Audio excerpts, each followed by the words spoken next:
আসসালামু আলাইকুম দর্শক, আমি পवन মেকার চলে আসছি আপনার কাছে একটা নতুন ভিডিও নিয়ে। তো এক ভাই আমার কাছে একটা ওয়ালটন কোম্পানির স্টেবিলাইজারগুলো পাঠাইছে, এটা 1000 এর। তো এটার সমস্যা কি, যখন আমরা এটা লাইনের সুইচটা চালু করলাম তো লাইন এখানে 209 ভোল্ট দেখাচ্ছে, আর এখানে এজ দেখাচ্ছে, মানে হাই দেখাচ্ছে। আর এটা হলো এটার সার্কিটটা এবং ট্রান্সফরমারটা। তো এই হাই কিভাবে সমাধান করা যায় সেটা আজকে আপনাদের এই ভিডিওতে দেখাবো। তো আর কথা বাড়াবো না, চলুন আমাদের ভিডিওটা শুরু করা যাক।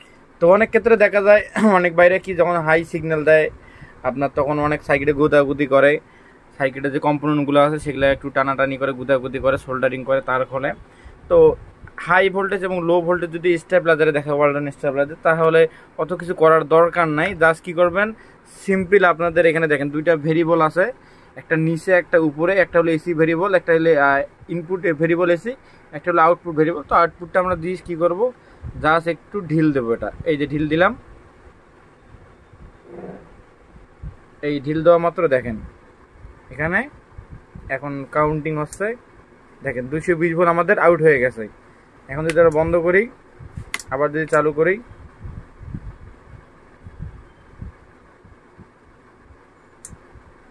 দেখেন আমাদের একদম স্টেবিলাইজার একদম ওকে। যদি আবার আমরা এটা ঢিল দেই, আমরা টাইট দেই, টাইট দিলে আবার এই প্রবলেমটা চলে আসবে।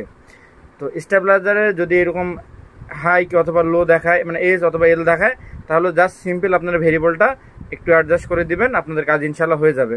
আমাদের ভিডিও যদি ভালো লাগে থাকে আমাদের চ্যানেলকে লাইক, কমেন্ট, সাবস্ক্রাইব সব করুন। পাশাপাশি নতুন ভিডিও পাওয়ার জন্য বেল আইকনটি পুশ করে চাপ দিয়ে রাখুন। তো আজকের মতো আসসালামু আলাইকুম, দেখা হবে একটা নতুন ভিডিওতে।